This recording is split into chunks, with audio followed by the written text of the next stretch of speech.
नमस्कार, मैं हर्षराज तायड़े विद्यावाणी FM 107.4 पर आप सभी का हार्दिक स्वागत करता हूं। सावित्रीबाई फुले पुणे यूनिवर्सिटी के अंतर्गत department of Pali and Buddhist studies में advance course in Ambedkar and Buddhism पढ़ाया जाता है। इस कोर्स के बारे में अधिक जानकारी देने के लिए आज के इस कार्यक्रम में हमारे साथ दो आदरणीय मान्यवर उपस्थित हैं। एक है डॉक्टर मृगेंद्र प्रताप सर, जो कि इस कोर्स के कोऑर्डिनेटर है, और दूसरे हमारे अतिथि प्राध्यापक डॉक्टर प्रदीप गोखले जी हैं। तो आइए इन दोनों से निवेदन करते हैं कि ये अपने बारे में संक्षेप में परिचय दें तथा इस कोर्स को जो प्रतिनिधित्व कर रहे हैं उसके बारे में हमारे विद्यावाणी FM के श्रोताओं को और थोड़ी जानकारी दें। नमस्कार, मैं Mrigendra Pratap advance course in Ambedkar and Buddhism का कोऑर्डिनेटर हूँ। और सर आप भी बताइए आपके बारे में थोड़ा। मेरा नाम प्रदीप गोखले, मैं पुणे विश्वविद्यालय यानी अभी सावित्रीबाई फुले पुणे विश्वविद्यालय के तत्वज्ञान विभाग से निवृत्त हुआ और तब से और बाद में मैं पाली विभाग से जुड़ा हुआ हूँ और बाद में इसी विभाग का नाम पाली और बौद्ध अध्ययन विभाग हुआ। और उसकी विशेषता यह है इस विभाग की कि यहाँ पहले पाली भाषा पढ़ाई जाती थी, लेकिन बाद में धीरे धीरे पाली के साथ साथ जो बौद्ध अध्ययन के अलग अलग विषय है, कुछ इंटरडिसिप्लिनरी विषय है, वो भी उसमें शामिल किए गए और एक बहुत ही व्यापक दृष्टि से यहाँ पाली और बौद्ध अध्ययन के विषय पढ़ाए जाते हैं। तो उससे मैं जुड़ा हुआ हूँ और उसमें कुछ कोर्सेस पढ़ाता हूँ। जो भी मेरी बैकग्राउंड जो तत्वज्ञान विभाग में थी, वहाँ भी मैं बुद्धिज़्म के बारे में ज़्यादा कोर्सेस पढ़ाता था और अंबेडकर एक दार्शनिक दृष्टि से उनका कार्य होने से दर्शन शास्त्र विभाग में भी अंबेडकर का विषय शामिल करने में मेरा हाथ था।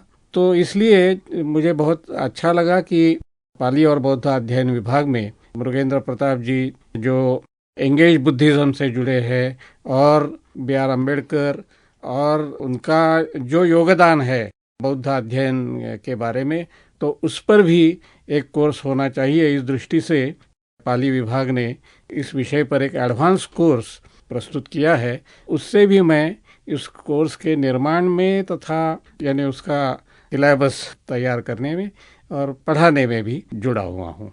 तो गोखले सर, आप तो इस कोर्स से एकदम शुरुआत से जुड़े हुए हैं, मतलब जब से ये कोर्स कंसीव किया गया है तब से आप इससे जुड़े हुए हैं। मुझे फिर आप ये बताइए कि इस कोर्स की शुरुआत कैसे हुई और इसके पीछे की पृष्ठभूमि क्या थी, क्या बैकग्राउंड था, क्या आपकी सोच थी? शायद मृगेंद्र प्रताप जी बताएंगे। हाँ, मैं इस प्रश्न का उत्तर देता हूँ। और जैसा कि मैंने पहले भी विद्यावाणी पे एक कार्यक्रम किया था जिसमें मैं एडवांस कोर्स इन सोशली इंगेज बुद्धिज़्म के बारे में बताया था, तो अंबेडकर एंड बुद्धिज़्म कोर्स का संबंध उस कोर्स से जुड़ा हुआ है, क्योंकि सबसे पहले हम लोगों ने एडवांस कोर्स इन सोशली इंगेज बुद्धिज़्म की शुरुआत की और वहाँ पे बाबा साहब के जो आइडिया हैं धम्म से संबंधित वहाँ पे है। लेकिन बाद में हमारे जो विभाग के जो प्रमुख हैं प्रोफेसर महेश देवकर सर और हमने अनुभव किया कि बहुत सारे लोग जो है वो बाबा साहब के जो विचार हैं सिर्फ उनका अध्ययन करना चाहते हैं, विस्तृत रूप से अध्ययन करना चाहते हैं। और हमने इसके बारे में सर्वे किया, पूरे भारतवर्ष में कहीं भी हमें दिखाई नहीं दिया कि विश्वविद्यालय के स्तर पे कोई भी विभाग, पाली या बौद्ध अध्ययन विभाग, बाबा साहब के जो विचार हैं बौद्ध धर्म से संबंधित उसको लेकर के किसी ने कोर्स की शुरुआत की है। तो ये पहला ऐसा विभाग है और ये महेश देवकर जी का श्रेय जाता है। और इस कोर्स के बनाने में प्राध्यापक प्रदीप गोखले सर का बहुत ही महत्वपूर्ण हाथ रहा है, क्योंकि प्रदीप गोखले सर बाबा साहब अम्बेडकर जी के विचारों को अकेडमिक रूप में लाने का इनका श्रेय है। इस तरह से इन्होंने और देवकर सर दोनों मिल करके इस कोर्स का निर्माण किया और इसकी पृष्ठभूमि इस तरह से आधारित है। तो सर, इस कोर्स को शुरुआत करने में प्रदीप गोखले सर जी और डॉक्टर महेश देवकर सर जी, इसमें आप दोनों का कंट्रीब्यूशन है। हाँ। तो सर, अगर इस कोर्स के बारे में बात की जाए तो आज के समय में ये कोर्स विद्यार्थियों के लिए क्यों महत्वपूर्ण है? ऐसा है कि दो तरीके से उसको देखा जा सकता है कि एक तो बौद्ध दर्शन का जो अध्ययन करने वाले छात्र होते हैं वो ज़्यादातर पाली बुद्धिज़्म या महायान बुद्धिज़्म उसका अध्ययन करते हैं। लेकिन आज के दिन इस सदी में यानी पिछली सदी में भारत में जो एक तरीके का एक सामाजिक उत्थान हुआ कि बौद्ध दर्शन जो लुप्त हुआ है, बौद्ध धर्म जो लुप्त हुआ है, उसका पुनरुज्जीवन कैसे किया जाए उसके बारे में और एक नए रूप में बौद्ध धर्म भारत में कैसे शुरू हुआ उसके बारे में भी जो बौद्ध दर्शन का अध्ययन करते हैं उनको जानना चाहिए। दूसरी दृष्टि से अगर देखा जाए तो डॉक्टर बाबा साहेब आम्बेडकर उनका जो कार्य है वो बहुत महत्वपूर्ण है। वो एक सामाजिक नेता के रूप में, संविधान के रचयिता के रूप में को हम जानते हैं।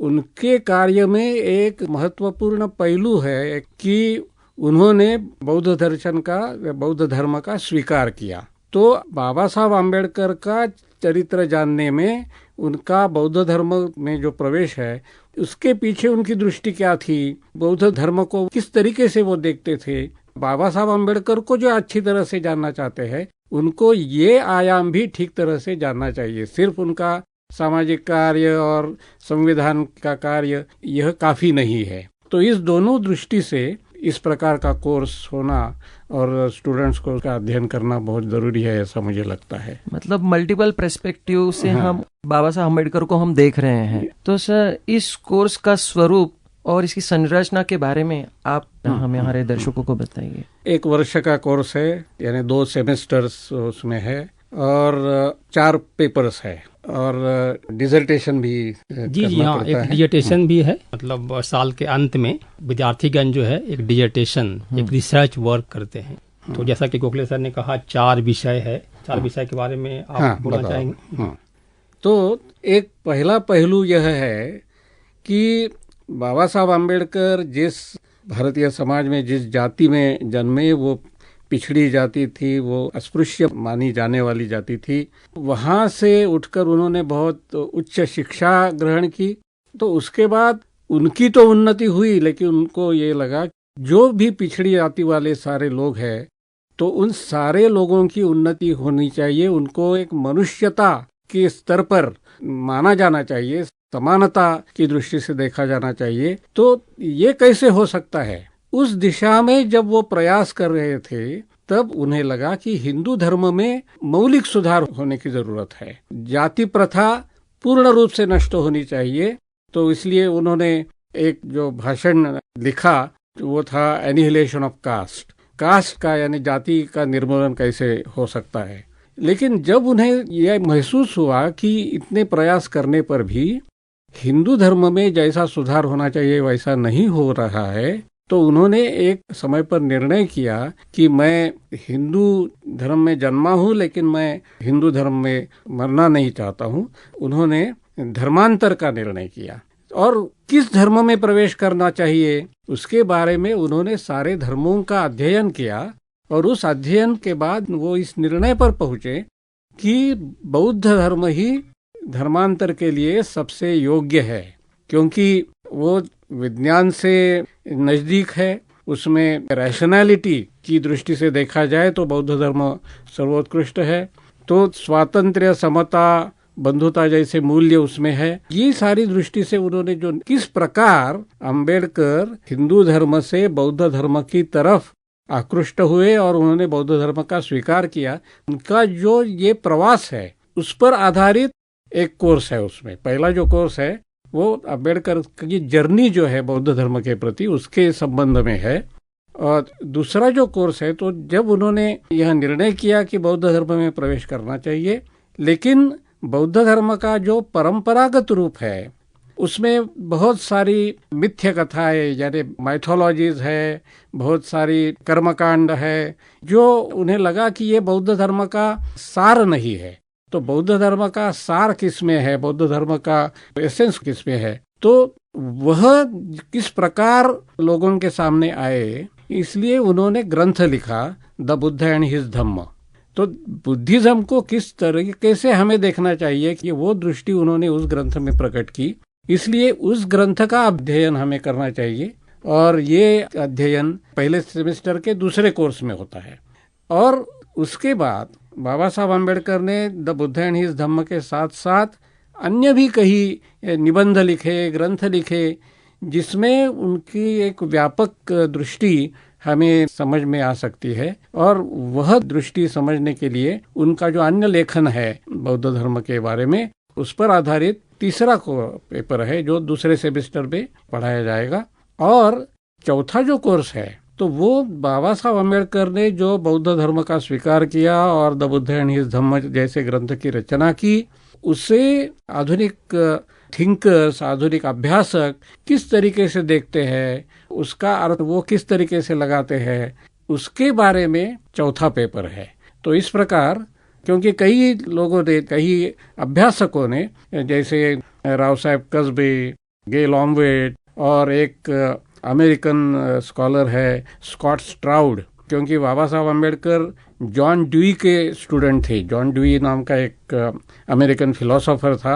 उसके जब वो विद्यार्थी थे तब उससे वो बहुत प्रभावित थे और उनके जो प्रैग्मेटिक विचार है उनसे प्रभावित थे।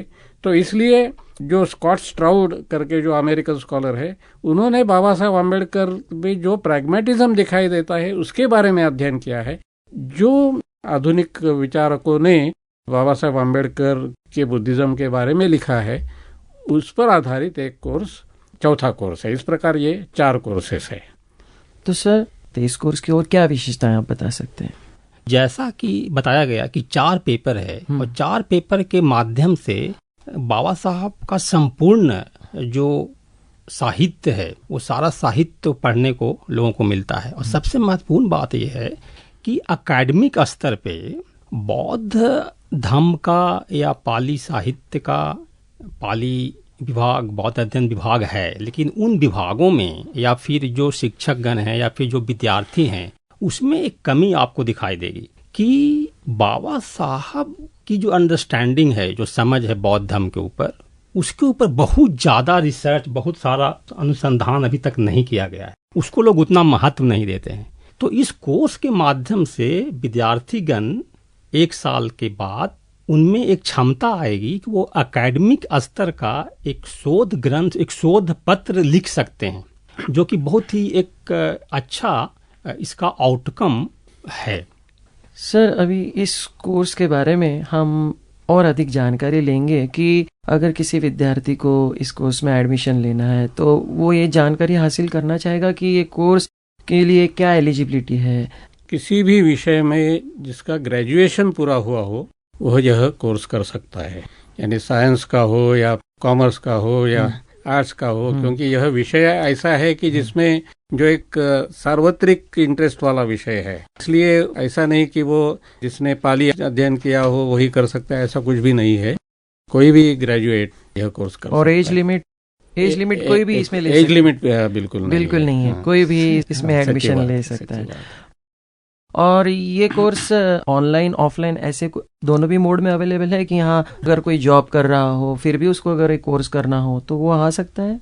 आमतौर पे क्या है कि यहाँ पे जितने भी कोर्सेस हैं सब ऑफलाइन मोड में ही है, लेकिन पैंडेमिक जो हुई उसके बाद स्वरूप बदल गया है थोड़ा, क्योंकि अभी हम ऑफलाइन और ऑफलाइन होते हुए भी हम ऑनलाइन भी क्लास कंडक्ट करते हैं, यानी कि मीट के माध्यम से उसको हम शेयर करते हैं और स्टूडेंट उस पे क्लास ज्वाइन करते हैं जो बहुत दूर रहते हैं, जो उनको आने में बहुत देर हो जाती है। तो आमतौर पे कोर्सेज का जो समय है वो शाम को ही रखा जाता है, लेकिन फिर भी लोगों को आने में 3 घंटे 4 घंटे लगते हैं। तो वैसे लोग जो है वो ऑनलाइन ज्वाइन कर सकते हैं। लेकिन वस्तुतः उनको एग्जाम देने के लिए, होमवर्क जमा करने के लिए, प्रेजेंटेशन के दिन वो उनको आना पड़ेगा। इस कोर्स के माध्यम से विद्यार्थियों को क्या सीखने को मिलता है? इसके लर्निंग आउटकम्स क्या है?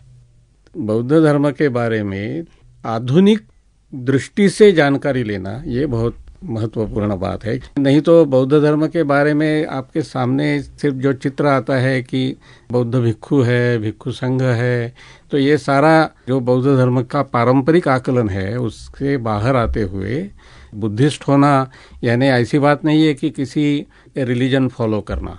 तो एक सामाजिक दृष्टि विकसित करना ये उसमें अहम है। और यह विचार बाबा साहब अम्बेडकर ने भी दिया जब वो बोले कि Buddhism is Dhamma and it is not a religion. तो ये जैसे ईश्वरवाद हो या रिचुअलिज्म हो, ऐसे जुड़ा हुआ रिलीजन बौद्ध नहीं है, वह धम्म है। और धम्म नेसेसरीली सामाजिक होता है, वो व्यक्तिगत नहीं होता है। जैसे रिलीजन होता है वो व्यक्तिगत हो सकता है कि मैं और ईश्वर, उनमें जो संबंध है उससे वो सीमित होता है। लेकिन धम्म या ऐसी चीज है कि जो सामाजिक है, सामाजिक नैतिक विकास के लिए बुद्धिज्म महत्वपूर्ण है। यह जानकारी स्टूडेंट को अच्छी तरह से मिलेगी इस कोर्स से। बुद्धिज्म के देखने के प्रति जो नज़रिया है उसमें तो उनका बदलाव आएगा। एक और बहुत ही महत्वपूर्ण है कि लोग बाबा साहब को भी एक दायरे में बांध कर रखते हैं कि बाबा साहब ने एक समुदाय विशेष के लिए बात की या इस तरह की बात होती है। लेकिन इस कोर्स के बाद कि बाबा साहब ने जो भी टीचिंग दिया हुआ है वो सारे लोगों के लिए है ना, चाहे वो किसी भी वर्ण या जाति के हों। तो इस तरह से बाबा साहब के जो धम्म है और बाबा साहब का जो दृष्टिकोण है वो भी लोगों को यहाँ पे कोर्स के माध्यम से मिलेगा। एक व्यापकता दिखाई देगा कि बाबा साहब का नजरिया किस तरह से भारत के लिए और मानवता के लिए कितना प्रासंगिक है, वो इसकी व्यापकता को जान पाएंगे ठीक प्रकार से। आपने हमारे श्रोताओं को, जो सुनने वाले विद्यार्थी हैं, उनके आपने बहुत सारे डाउट्स क्लियर किए हैं। सर, मैं आपसे ये पूछना चाहता हूँ एडमिशन से रिलेटेड कि इस वर्ष इस कोर्स के लिए प्रवेश प्रक्रिया कब से शुरू होती है, और जो इच्छुक विद्यार्थी है अगर उनको एडमिशन के लिए जानकारी चाहिए तो किससे संपर्क करें? एडमिशन का जो प्रोसेस है वो मई के अंतिम सप्ताह से आमतौर पे शुरू हो जाता है। यानी कि मई महीने में शुरू होता है, जून तक वो चलता है। तो हम लोग इसकी जानकारी सावित्रीबाई फुले पुणे विद्यापीठ के वेबसाइट पे उपलब्ध है, हमारा पाली एवं बौद्ध अध्ययन विभाग का वेबसाइट है वहाँ पे उपलब्ध है, फेसबुक पर भी हम उपलब्ध हैं। तो वहाँ से इसकी जानकारी प्राप्त कर सकते हैं।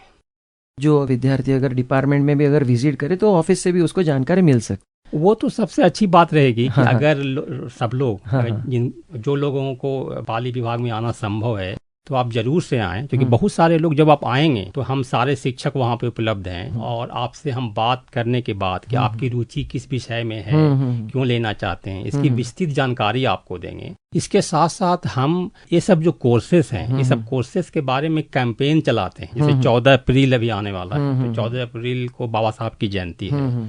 तो पाली विभाग के प्रमुख सारे शिक्षक, विद्यार्थी, सारे लोग जो है पुणे में भिन्न भिन्न जगहों पे, जैसे दापोड़ी बिहार है वहाँ पे बहुत संख्या में लोग आते हैं, पिंपरी में है, ये सब जगह पे हम लोग वहाँ जाते हैं और कोर्सेस के बारे में जानकारी देती है। तो बहुत सारे लोग तो उसके माध्यम से आते हैं। तो अगर कुछ लोग यहाँ पे आए डिपार्टमेंट में तो उनको डायरेक्ट जानकारी मिल जाएगी।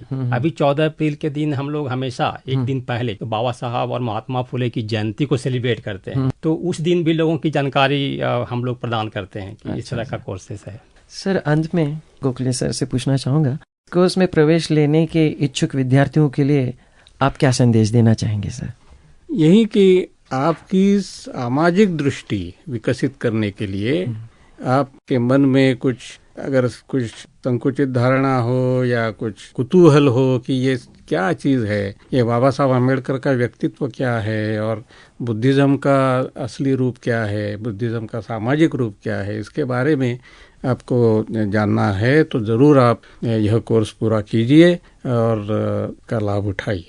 बहुत बहुत धन्यवाद सर, आप दोनों यहाँ आए और आपने अपना अनमोल समय हमें दिया, साथ ही इतना महत्वपूर्ण मार्गदर्शन किया। इसका विद्यार्थियों को निश्चित रूप से लाभ होगा। मुझे पूर्ण विश्वास है कि इस कार्यक्रम को सुनकर विद्यार्थियों में आपके विभाग department of Pali and Buddhist studies में प्रवेश लेने की उत्सुकता अवश्य बढ़ेगी। आप इस समय अत्यंत व्यस्त होने के बावजूद समय निकाल कर यहाँ आए और विद्यार्थियों के लिए अमूल्य मार्गदर्शन दिया, इसके लिए मैं आपका हृदय से धन्यवाद व्यक्त करता हूँ। और विद्यावाणी एफएम ने यह अवसर प्रदान किया, उसके लिए मैं उनका भी आभार व्यक्त करता हूँ। तो मित्रों, आज का कार्यक्रम हम यहीं समाप्त करते हैं। आज हमने department of Pali and Buddhist studies में संचालित विभिन्न कोर्सेज के बारे में जानकारी प्राप्त की। अगले कार्यक्रम में हम फिर से एक नए व्यक्तित्व के साथ आपसे मिलेंगे और सावित्रीबाई फुले पुणे यूनिवर्सिटी के अंतर्गत department of Pali and Buddhist studies में संचालित विभिन्न कोर्सेज की ज्ञानवर्धक जानकारी आपके साथ ऐसे ही शेयर करेंगे। जल्दी ही फिर से मिलेंगे, तब तक के लिए धन्यवाद और नमस्कार। नमस्कार। नमस्कार।